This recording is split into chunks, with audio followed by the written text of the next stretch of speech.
Ele é formado em administração, é pesquisador, amante do futebol, também é produtor de eventos culturais. E durante a pesquisa que ele fez em relação ao milésimo gol de Pelé, acabou deparando na vida de Aloysio Francisco da Luz, o conhecido índio, que nasceu aqui em Cabedelo, e aí descobriu uma grande história atrás desse grande jogador que poucas pessoas conhecem e que é da Paraíba. Eu vou conversar com Fábio Henrique Alves, que está lançando esse livro, O Índio, em relação exatamente a esse grande jogador de futebol. Estamos em clima de Copa do Mundo e é claro que é um tema que vai interessar a todos. Fábio, uma alegria grande estar te recebendo aqui no Nossa Gente, Toda tá? minha. Eu fiquei encantado realmente com a pesquisa que você fez, né? Você mergulhou realmente na vida do índio, poucas pessoas conhecem. Eu gostaria de saber, Fábio, como foi que chegou até o índio, né? Até você, como foi que você começou essa pesquisa? Cara, foi uma verdadeira viagem, assim, né? Uma descoberta desse personagem magnífico, assim, um cara que, se a gente passar aqui uma hora, vai passar uma hora falando aqui da vida, das características, mas, como você falou, eu estava fazendo ali uma mini pesquisa, né, sobre futebol. A gente tinha parado a pandemia, né, em março de 2020, né, tudo tinha parado. Isso. E você sabe, como produtor, a gente é inquieto, né, tá sempre ali à procura de alguma coisa, já que não podia fazer show. É verdade. Então, me deparei, cara, com a notícia da morte de índio, né, em 19 de abril, dia do índio. Coincidentemente, dia do índio, né? Dia do índio. Exatamente. Mais um grande fato assim, na vida desse cara extraordinário. E, Fuba, todos os veículos de comunicação do Brasil, do esporte, né, Globo Esporte, os grandes sites, UOL, Lancinete, noticiaram a morte do 10º maior artilheiro da história do Flamengo. Isso, 10º maior artilheiro da história do Flamengo. O primeiro é Zico e ele é o 10º, né? O top 10, né? Certo. E, cara, chamou muita atenção. Eu comecei a mergulhar na vida desse personagem. Tive, assim, uma primeira conversa muito bacana com o Eudes Toscano, o nosso grande narrador esportivo, né? Sim. Da Paraíba, está aposentado. Seu Eudes foi, assim, o elo de ligação. E eu comecei a buscar a pesquisa de fato, né? E aí saí consultando outros livros, né? E aí você vem falar de índio, você tem que falar de Flamengo, você tem que falar Zé Lins do Rego, você tem que falar de alguns personagens históricos, né? Dos quais ele conviveu, de seleção brasileira. Índio é o terceiro nordestino a vestir a camisa da seleção brasileira. Olha que coisa é o primeiro paraibano a ser convocado e o primeiro paraibano a ir uma Copa do Mundo em 54, né? Ele disputou a Copa de 54. E é isso, cara, é um personagem emblemático. Inclusive, você falou aqui que em 58, na Copa de 58, ele se machucou e quem substituiu ele foi exatamente Pelé. Em algumas vezes na vida dele, Fuba, aconteceu essa passagem, e essa mais interessante, né? Em 58, ele era o grande artilheiro, né? Já havia sido artilheiro pelo Flamengo no tricampeonato carioca de 53, 54, 55. Ele é o artilheiro desse período, né? Um ataque que tinha Evaristo Macedo, Zagallo e Índio, do Flamengo. Então ele era o grande artilheiro do Brasil. Ele estava ali no Corinthians, havia sido transferido depois dessa campanha de 57, das eliminatórias, da qual ele foi o herói, né? O livro chama O Herói de 57, por isso, porque ele fez o gol dito pela imprensa local, que foi o gol que classificou o Brasil para a Copa, né? Olha só. Então, assim, a convocação acontece em março de 58, em janeiro de 58 ele se machuca, ele quebrou o dedinho do pé, ele fala isso, bem interessante, porque ele machucou o pé e tal, e aí a convocação se dá na primeira semana de março, na segunda semana ele já estava bom. Então, assim, não se sabe se é o destino, né? Que força foi essa que tirou da Copa e deu pra gente um rei, né? O Rei Pelé. O Rei Pelé. Que foi quem... não havia, assim, como a gente tem hoje, uma seleção bem definida, né? Foi convocada agora para a Copa. Essa seleção de 58 estava em formação, né? O Fiola, que era o técnico, estava ali formando jogadores e tal. E Pelé era uma aposta, né? Um jovem de 16 anos de idade, que já vinha se destacando, é fato. Mas ele foi uma aposta e Índio, sim, era um grande atacante, era um goleador e tal. E o técnico fez essa aposta de levar o jovem Pelé e Índio, infelizmente, foi cortado o departamento do Corinthians, cortou ele na época. E aí essa passagem, esse mistério, né, de surgir um rei em função interessante, da contusão. Fábio, fisicamente o Índio é muito parecido com o Pelé. É verdade, né? muita gente fala muito isso. Muito parecido com o Pelé. Agora, uma curiosidade. Me fala uma coisa, como é que você chegou a esses arquivos, né? Pô, já que naquela época a comunicação era um pouco deficitária e tal, então como foi que você chegou nesses arquivos, onde foi o seu trabalho Sim.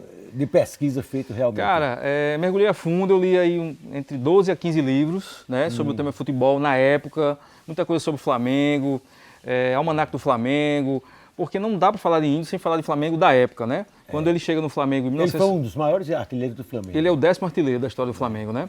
Mas ele foi artilheiro, por exemplo. Essa época dos anos 50, na minha opinião, é a época onde o Flamengo vira um grande time. Porque ele vinha dos anos 40. Quando o Índio chegou no Flamengo em 50, o Flamengo era um time muito complicado. Já tinha 5 anos sem título, né? E ele só vai ser campeão em 53, quando o Índio está lá, primeiro título carioca depois de 10 anos. Quer dizer, o primeiro título do Flamengo... Depois de 10 anos, sim, direto, né? Direto. Ele foi artilheiro da temporada em 53, foi artilheiro do Brasil e do Flamengo. E aí, 53, 54, 55, então é quando o Flamengo vira um grande time, faz a primeira excursão à Europa. Ele é destaque nessa primeira excursão à Europa, é artilheiro da excursão, né? O Flamengo montou um time que foi comandado, né, pelo técnico paraguaio, era chamado de Bruxo, né? Que Índio foi o primeiro centroavante, Fuba, dito pelo futebol, que voltava para marcar, que tinha aquela visão mais dinâmica de jogo. Isso não foi à toa, foi a mentalidade do técnico, né, da época do Flamengo, o paraguaio Bruxo, chamava Bruxo, né? E o ataque era Índio, Evaristo Macedo e Zagallo, né? Zagallo é o primeiro ponto esquerda a também fazer isso, a voltar para marcar. Ele jogava junto. Então. Sim, sim. Assisti muito documentário, alguns documentários sobre futebol. Tem um documentário muito interessante sobre o José Carlos Asberg, né? Que é 1958, o ano que o mundo descobriu o Brasil.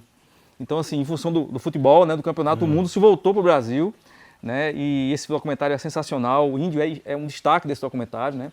Ele deu muito apoiamento sobre essa época, né, no documentário do Asberg, né, 1958, inclusive recomendo para quem gosta de futebol, né, 1958, o ano que o mundo descobriu o Brasil.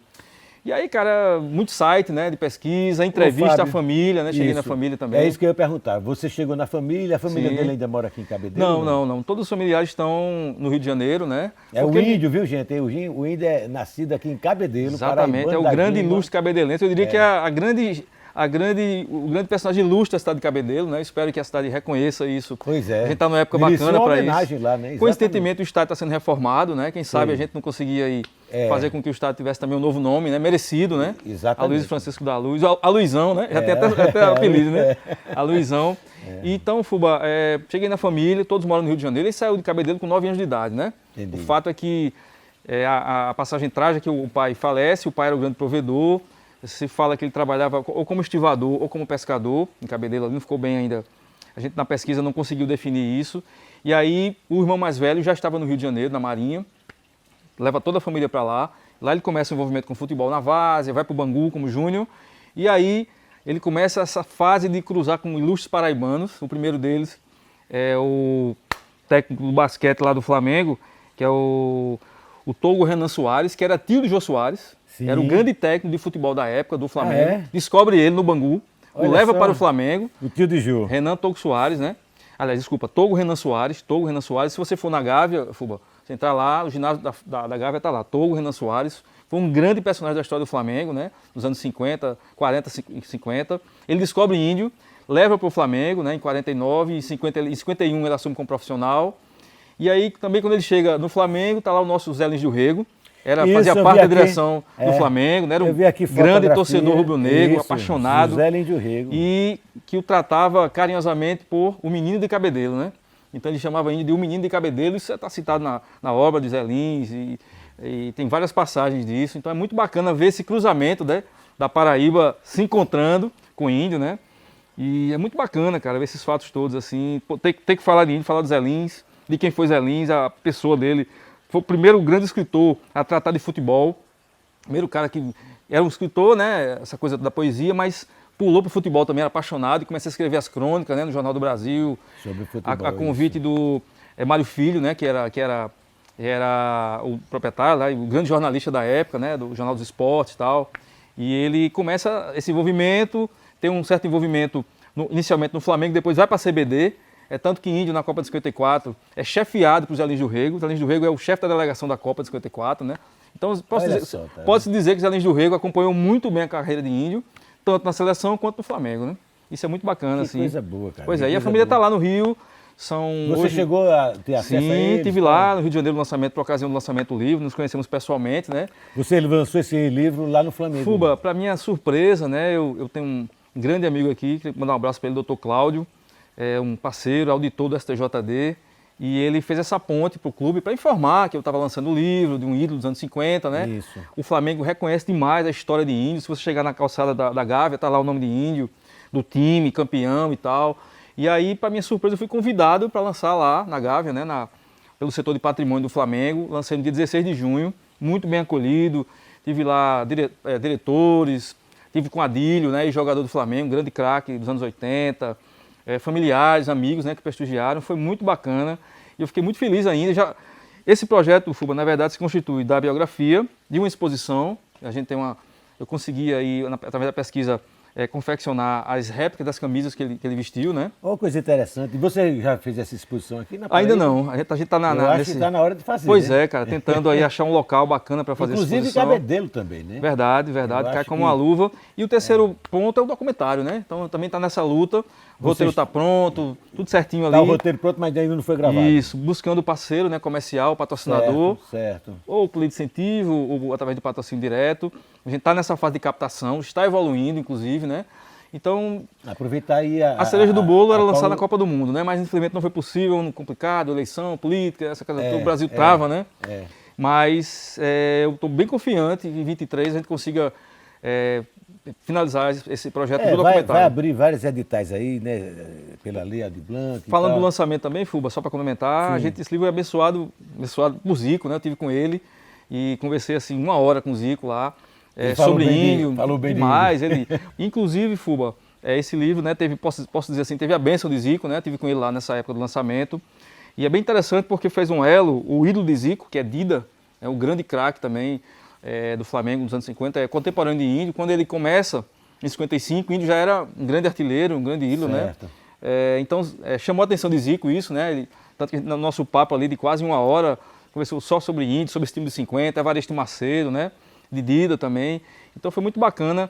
A gente pode dizer que foi muito bem recebido lá no Flamengo, também por Zico. E a família, claro, né? A gente ficou muito feliz com a receptividade, né? Com tudo que aconteceu. E a ideia é justamente finalizar o projeto com um documentário, né?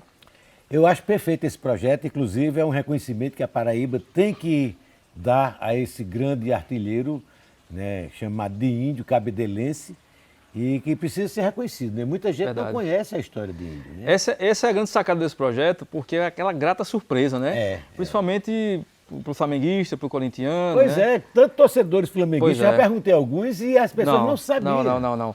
É um personagem de fato desconhecido, é um artilheiro desconhecido, né? E teve uma importância enorme, pois né? O futebol estava ali naquela fase de amador para profissional, né? Voltando ao que eu falei no começo do programa. É quando o Flamengo vira um grande time, a primeira discussão internacional nessa época. Então o Flamengo se projeta para fora. O Índio chegou a jogar em algum time do exterior, não? Sim, Fuba, Mas você vai responder isso daqui a pouquinho, porque a gente vai pedir um intervalozinho, tá? E daqui a pouco a gente está conversando aqui sobre futebol em clima de Copa do Mundo. Nossa gente entrevistando hoje Fábio Henrique Alves.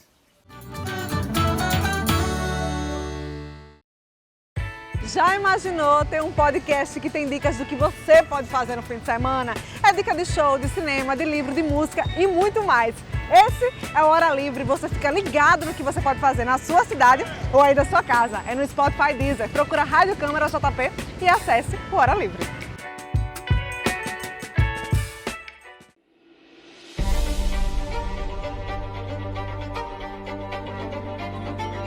Declaro aberta a presente sessão.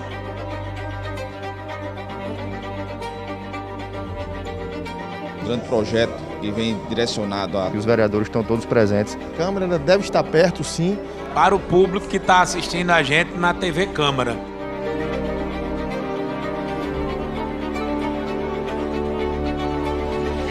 Aqui conosco em estúdio, uma ação do vereador que está ligado diretamente ao povo. O Jornal da Câmara já está no ar.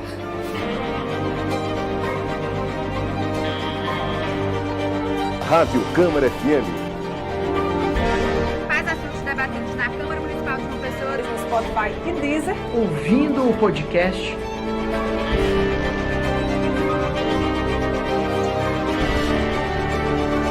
esquece, tem as nossas redes sociais. Pelo YouTube e também pelo portal da casa.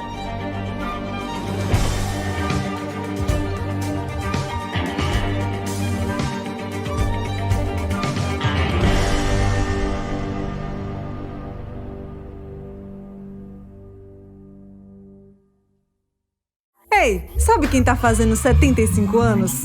Vou te dar uma dica. É um lugar onde são discutidos projetos e ações que melhoram a vida da gente. E tem história, viu? De 1947 pra cá, muita coisa mudou.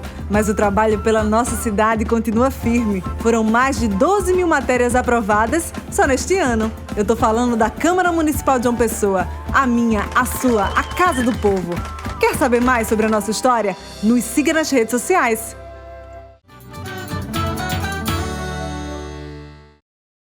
Então, estamos voltando aqui com nossa gente, entrevistando Fábio Henrique Alves, ele que escreveu a história do Índio, um grande jogador paraibano, cabedelense, e que fez um sucesso danado nos anos 50, tanto no Flamengo como um jogador representando a Copa do Mundo.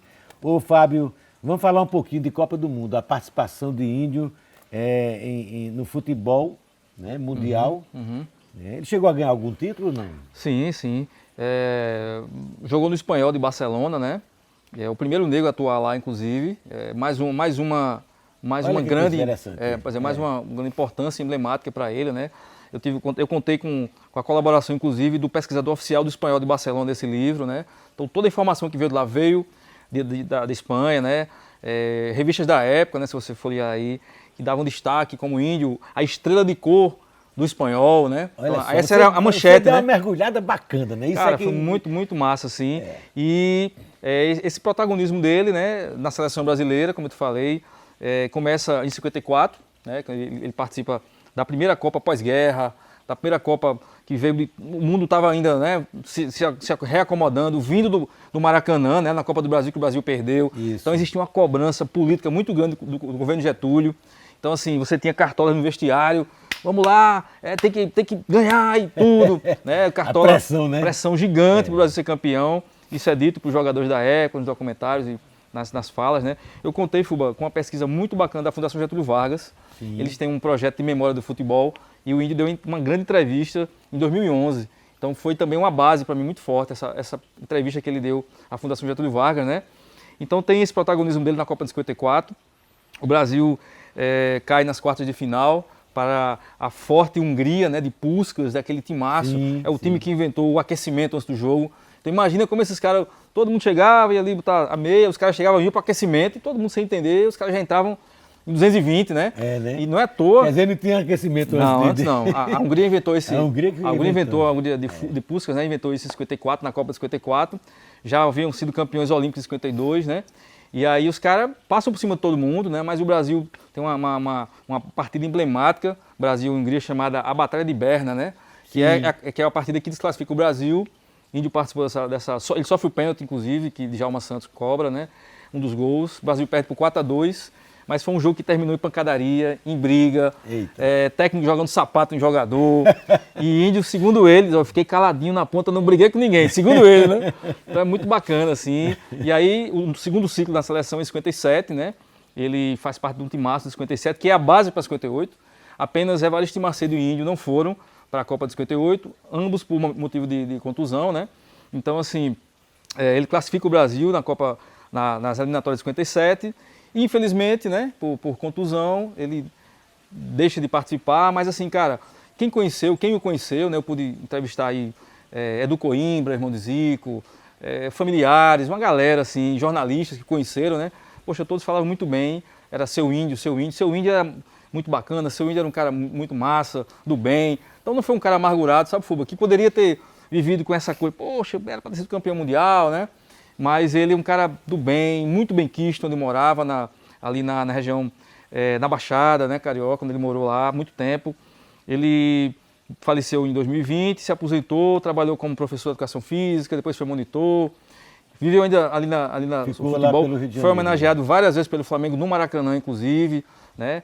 E, então... Tem uma passagem dele no Maracanã, um jogo, se eu não me engano, que ficou um jogo na história, né? Ficou na história que então, Fuba, além de tudo, ele é o maior ele é o artilheiro da maior goleada do Maracanã. Pronto, é exatamente isso aí que eu queria falar. Exatamente. A maior goleada que houve do Maracanã, ele é o artilheiro. Ele é o artilheiro exatamente. dessa goleada. Flamengo... Olha que coisa interessante. Isso aí ficou nos anais da história. Verdade. E até hoje não foi batido esse recorde. A Espanha, na Copa das Confederações de 2013 ou 2014, chegou a ganhar de 10-1 do Haiti. Sim. Mas esse Flamengo ganhou de 12-2 do São Cristóvão em 27 de outubro de 56. Tu se lembra quantos gols? Ele fez 4 gols. Olha. 4 gols, Ele é o artilheiro da maior goleada do Maracanã, que é o maior... Até hoje. Não é o maior estado do mundo mais, mas é o mais emblemático, né? Não, isso é o mais famoso. Um dos elementos, Fuba, que fez esse time do Flamengo um grande time, e consequentemente um grande jogador, foi o Maracanã. Então o Índio surge com o Maracanã. Quando ele chega no Flamengo em 50, foi quando inaugurou o Maracanã, né? A Copa, aquela decepção. Mas o mundo... decepção do Uruguai. Pois é, mas o mundo, depois da Copa, queria jogar no Maracanã. Então, assim, muitas discussões dos times suecos. Não é à toa que a Copa vai para a Suécia, né? Depois. Isso. Né? Então, assim, na Suíça e na Suécia, na verdade. Primeiro na Suíça, depois na Suécia. Mas os times queriam jogar aqui no Maracanã. Então, você tem, nessa época, várias discussões dos maiores times do mundo. Estrela Vermelha, os times da Suécia, de Portugal, vindo para o Maracanã virou uma referência mundial, né? Porque o maior estado do mundo, aquela coisa toda, todo mundo queria conhecer. Verdade. Virou um ponto turístico no Rio de Janeiro. E para nós, né, virou aquela obsessão, depois do Maracanazo, né, da perca da Copa, em ganhar a Copa, né? Isso. Então virou aquela coisa do brasileiro, querer lavar a alma, né, com o título. E infelizmente o nosso Índio não chegou lá, não foi campeão de direito, de fato, mas participou. Eu, na minha opinião, na minha suspeita opinião, diria que ele é o responsável direto pelo Brasil estar na Copa de 58. E responsável direto também na chegada de Pelé, o rei do futebol do Brasil. Essa é uma coisa que vai estar atrelada sempre, né? Atrelada sempre, né? Quem sabe um dia a gente não tem a declaração do rei, né? Isso. Reconhecendo isso. Tenho certeza que ele é um cara muito sensível a isso. E a gente já aqui tem esse fotografia, inclusive, os dois juntos, né? Ele e Pelé e tal. Atuaram juntos. Quando o Índio atuava no Corinthians, né? Em 58 e 59. Atuaram juntos na seleção paulista, era outra época, o futebol vivia essa coisa das seleções estaduais, né? Então havia um campeonato, seleção carioca, seleção paulista, mineira e tal, e aí ele, por 2 anos, 58 e 59, ele joga pelo Corinthians e joga pela seleção paulista, o ataque era Índio e Pelé. Então, assim, olha aí, cara. É um personagem riquíssimo da nossa cultura, o nosso primeiro jogador, o primeiro craque, costumo dizer que é o primeiro craque da Paraíba, né? É o cara que trouxe o futebol para a Paraíba, antes até da Federação Paraibana. Ele nasceu em 31, a Federação dos anos 40, Federação de Futebol. Então é um cara, de fato, que merece todas as homenagens por parte da Paraíba e por parte da sua terra Cabedelo também. E você também merece todas as homenagens por ter mergulhado nessa pesquisa tão profunda e fazendo com que os paraibanos conheçam a história desse jogador de Índio. Foi um prazer, cara, muito bacana. Então isso é muito bacana, nessa pesquisa. Certo? Eu acho que é muito válido o que você fez, é muito primoroso até, porque você resgatar uma história dessa, rapaz, né? Que as pessoas não sabem, né? Infelizmente não sabem que existiu esse jogador tão importante na história do futebol brasileiro e principalmente na história do Flamengo, né? Isso que se diga, Índio não é só um grande craque da Paraíba, é um craque do Brasil. Um craque do Brasil. Um cara que viveu o futebol, essa transição, esse time fantástico do Flamengo dos anos 50, o protagonismo na Espanha, né? Como primeiro negro. Então é um cara do futebol brasileiro, né? Reconhecido pelos órgãos, aí, pelos times onde passou. E dá essa importância, o terceiro nordestino, Fuba, a vestir a camisa da seleção brasileira. Né? Então, assim, cara, é o terceiro nordestino a vestir a camisa da seleção. Antes dele, só aqui de Recife, o Queixada, né? Que era artilheiro do Vasco nos anos 40. E também o pernambucano Feola, que jogava no Vasco da Gama. Então ele é o terceiro, o terceiro nordestino, nem paraibano, é o primeiro, acho que o terceiro nordestino a vestir amarelinha, né? Que na verdade não era amarelinha, é outra curiosidade, né? A amarelinha passa a ser amarelinha só em 54. Antes dela era branca, né? A camisa era branca, inclusive na Copa de 50, né? Um dos motivos, essa camisa branca dá azar e tal. E aí se começou uma campanha, foi feito um concurso. E aí um gaúcho ganhou e o Brasil usa a camisa amarela porque se atrelou ao azar, né, de perder a cor da camisa. Então em 54 é a primeira Copa que o Brasil veste amarelo. Que veste mais uma curiosidade, esse padrão, né? É mais uma curiosidade padrão. dessa... É uma curiosidade também. Dessa Copa da qual o Índio fez parte, né? Ô Fábio, me fala uma coisa, voltando um pouquinho em relação ao milésimo gol de Pelé. Isso aí já está comprovado que realmente o milésimo gol de Pelé foi aqui em João Pessoa? Fuba, e quem diz, não sou eu, até porque a gente só pesquisa a Folha de São Paulo, né? Há 27 anos atrás, ela descobriu esse fato. Eu me lembro desse fato, eu me lembro de ter visto. Pois é, em 1992, a Folha publicou o caderno, a Paraíba viu o 10º gol, né? E isso aconteceu porque Pelé, em 59, foi o ano mais tumultuado da vida de Pelé. Ele jogou pela Seleção Brasileira, pelo Santos, Seleção Paulista e Seleção Militar. Pasme, mas naquela época as pessoas iam mesmo, tinham que ir mesmo, obrigado, né? E Pelé, com 19 anos, serviu o Exército e jogou pela Seleção Militar. E aí ele disputou Sul-Americano, Militar, vários jogos. Um desses jogos, eles não foi atribuído à relação de gols oficial de Pelé.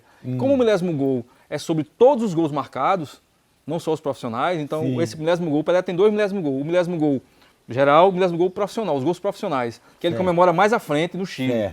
Né? O 10º gol, esse o mais famoso do Rio, né? Contra o Vasco. Contra o Vasco da Gama, em né? 69. Esse 10º gol, antes desse 10º gol, o Santos joga aqui na Vila Olímpica, né? Hoje na Vila Olímpica Paraíba, contra o Botafogo da Paraíba. Ele vinha de Recife já de um 3-0 contra o Santa Cruz, onde se achava que ele tinha marcado o 998, né? Na verdade, desculpa, 999. E aí o jogo aqui é muito tenso, porque o Santos, quando vem para Paraíba, assume o risco de Pelé fazer o 10º gol, né? Então era real a possibilidade. Então houve um clima muito forte, animado, né? Os políticos queriam isso, a torcida queria ver, a Vila Olímpica não cabia de gente, né? E aí acontece um gol, um pênalti, acontece um pênalti, e a pressão para Pelé bater o pênalti, ele não queria bater esse pênalti, isso aí tem declaração dele, muito fácil, o amigo só acessar aí a YouTube e tal, vai ter declaração de Pelé, eu não queria bater e tal, eu sou funcionário do Santos, mas aí teve que bater, até o juiz pediu, seu Pelé, bate o pênalti, senão ele vai sair vivo daqui hoje não. Então ele bate o pênalti, e aí ele faz o que se achava ser o 999, ele veio de Recife, só recapitulando, ele veio de Recife com 998, e ele fez o 999 de pênalti da Vila Olímpica, se achava ser o 999. E aí, em 92, a Folha publica o caderno com a pesquisa, 3 meses de pesquisa, 12 súmulas, pesquisa muito séria, né, do meu amigo repórter Valmir Stort, não há dúvidas, e Pelé reconhece isso na época, né, tem declarações no jornal, tudo. Infelizmente, os nossos políticos da época não houve um certo esforço, né, para pegar esse mote e trazer para Paraíba. Isso foi se perdendo ao longo do tempo, mas o ano passado, em 2021, a Folha completa 100 anos, Folha de São Paulo, e aí ela publica... retrata isso. Ela publica um caderno das 100 maiores matérias da história da Folha, na qual essa matéria, a Paraíba viu o 10º gol, está lá, a importância disso, né? E a gente está nessa luta, né, de tentar iniciar um movimento, né? Quem sabe sair até eu acho que é sair mais um material sobre isso, né? Se existem essas provas, né? Se a própria Folha... cabais, tal, então por que não a gente reconhecer, né? Reconhecer esse 10º gol.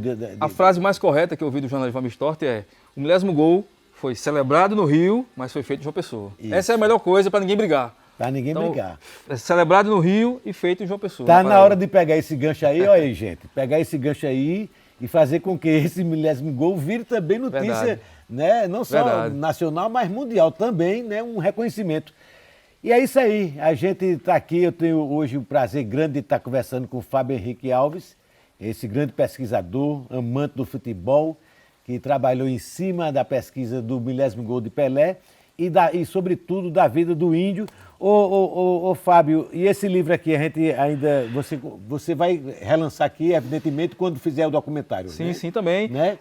Quem quiser adquirir, né? Quem quiser ter a curiosidade, sim. A gente teve o prazer de ter aí como parceiro a editora Livros de Futebol. Pronto, então você acha Livros de Futebol no Instagram, no site, aí procura fácil acesso. Fácil acesso. Aqui em João Pessoa, na Livraria do Luiz também, tem lá. Tá certo. E isso, estou à disposição. Vamos torcer aqui para que Fábio faça logo esse documentário urgentemente e faça inclusive essa exposição que eu acho muito interessante. Verdade, entendeu? verdade. Vai sair. Faça não só aqui em João Pessoa, mas também, principalmente na cidade de Cabedelo, já que o índio nasceu lá em Cabedelo e que é motivo de orgulho dos paraibanos e que isso aí só vai enaltecer a nossa Paraíba. Verdade. Abinho, muito obrigado, rapaz, por você ter vindo a nossa gente. Super obrigado, parabéns pela pesquisa, tá? Todo o espaço dedicado a índio vai ser importante, a vida e a carreira dele. Sem dúvida. Parabéns pela pesquisa. Valeu. Tá de parabéns mesmo.